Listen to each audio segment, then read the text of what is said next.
សួរហើយនឹងសួស្តីដល់បងប្អូនសមាជិកទាំងអស់គ្នាដែលចូលចិត្តតាមដានរកការផ្សាយខាងតម្រុយរបស់បងប្អូនយើងនៅក្នុងថ្ងៃទី17ម្សិលមិញសមាជិកយើងគឺចូលបានហេងទៀតហើយពុកម៉ែបងប្អូនណាបាទយើងចូលបានហេងទៀតហើយនៅក្នុងថ្ងៃទី17ម្សិលមិញ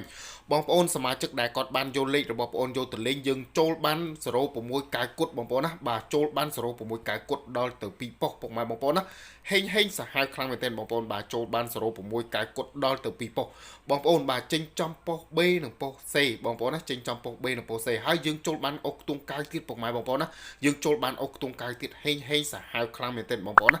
ចំណែកបងប្អូនសមាជិកដែលគាត់បានធ្វើការចុះឈ្មោះចូលលេងជាមួយបងប្អូនគាត់យកលេខរបស់បងប្អូនយកទៅលេងគឺហេងទៀតបងប្អូនណាគឺយើងបានចូលទៀតពុកម៉ែបងប្អូនបាទចូលបាន06បាទកាយគុតដដែលបងប្អូនណាសមាជិករបស់យើងបាទហេងសាហាវខ្លាំងមែនទែនបងប្អូនណាបាទយើងចូលបានហេងសាហាវបាទកាយគុតដែលជាលេខបុកបងប្អូនបាទគឺចេញចំកាយគុតហើយចេញចំ06ដែលជាលេខរងទៀតបាទហេងសម្រាប់បងប្អូនសមាជិកយើងនៅក្នុងថ្ងៃទី17សម្រាប់អ្នកខ្លះគឺចូលបាន10000អ្នកខ្លះចូលបាន20000 30000ដើមនោះពុកម៉ែបងប្អូន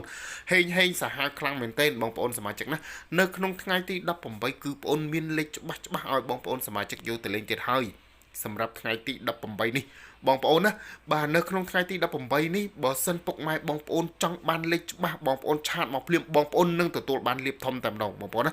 នឹងទទួលបានលេខធំនៅក្នុងថ្ងៃទី18នេះបាទលេខ free ក៏បងប្អូនមានលេខប្រចាំខែក៏បងប្អូនមានលេខពិសេសក៏បងប្អូនមានបាទសម្រាប់លេខពិសេសគៀកម៉ោងគឺមានតែមួយក្របទេបងប្អូនណាលេខពិសេសគៀកម៉ោងគឺមានតែមួយក្របទេពុកម៉ែបងប្អូនសមាជិកបាទអញ្ចឹងហើយនៅក្នុងថ្ងៃទី18បងប្អូនសមាជិកអ្នកដែលឆាតមកបងប្អូនភ្លាមណាបងប្អូននឹងទទួលបានលាភធំតែម្ដងបងប្អូននឹងទទួលបានលាភធំតែមួយគ្រាប់ទេពុកម៉ែបងប្អូនណាលាភធំតែមួយគ្រាប់ទេបងប្អូនបាទបងប្អូនជួយ like ជួយ share ពុកម៉ែបងប្អូនណាជួយ like ជួយ share និងជួយចុច follow ជួយចុច subscribe ឲ្យបងប្អូនម្នាក់មួយបងប្អូននឹងទទួលបានលាភធំបងប្អូនណានឹងទទួលបានលាភធំបាទចង់បានលេខច្បាស់អាចធ្វើការតំណតាមរយៈ account Facebook របស់បងប្អូនដែលមានឈ្មោះថាលក់លេខឆ្នោតថ្មីបងប្អូនណាលក់លេខឆ្នោតថ្មីចង់បានលេខហេងបងប្អូនជួយ like ជួយ share មែនតើបងប្អូនជួយ like ជួយ share និងជួយចុច follow ជួយចុច subscribe ឲ្យមែនតើឲ្យបានហេងទាំងអស់គ្នាណា